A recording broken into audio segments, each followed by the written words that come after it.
And thank you for joining us tonight. The town of Litchfield held a public hearing tonight regarding a proposed local law that would regulate special events in the town. Now, News Channel 2's Caitlin Erla joins us now live in studio. She's just back from the meeting, and she's here to tell us about this law and why a specific organization feels that it's being targeted against them. Caitlin, good evening. Good evening, Jason. Dozens of people attended tonight's hearing to show their support for Moto Mission Power Sports, the organization that they feel is being targeted by this proposed law. Moto Mission is an organization aimed at helping and raising money for local people who have adversities. They have been operating since June of last year. Now, the town board is proposing a special events law in the town of Litchfield. The law would apply to outdoor events that would expect 500 or more people at a time. There are several requirements in this legislation, such as required permits, liability insurance policies, inspections, and penalties for those who don't comply with the law. Those with Moto Mission say they don't understand why the sudden change and the urgency to pass this law. And members of the board say it's not so much about the events, it's the size of them, and they want there to be regulations.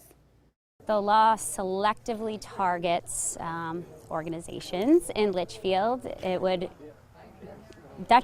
be detrimental to Moto Mission Power Sports. We wouldn't even be able to finish our last 5 races if the town votes and passes this proposed law. And I guess the most upsetting part about that is that we've never been contacted by anybody in the town or a town official to even indicate that there was any type of issue with what we were doing, especially after an entire year of operating with no problem. We live in an age of coronavirus, and we don't have any local law that respects large gatherings.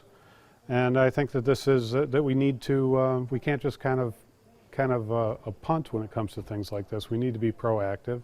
And if a large event, I'm expecting larger than your typical motocross event, were proposed, then we should have a say in that. And as it currently stands, we don't. Most people that attended the meeting were there to support Moto Mission Power Sports, but some people did show up to just oppose the law in general. Many residents of the town that spoke brought up the fact that a town like Litchfield, with about 1,500 people, doesn't need a law like this. Now, I just hear in the last couple of minutes, the town board was supposed to vote on this law tonight, but after the hearing, they decided to hold off for now. They will not vote on the law as it's currently written. They will be making amendments. Jason, back to you. All right, Caitlin Erla reporting. Thank you. New tonight, the new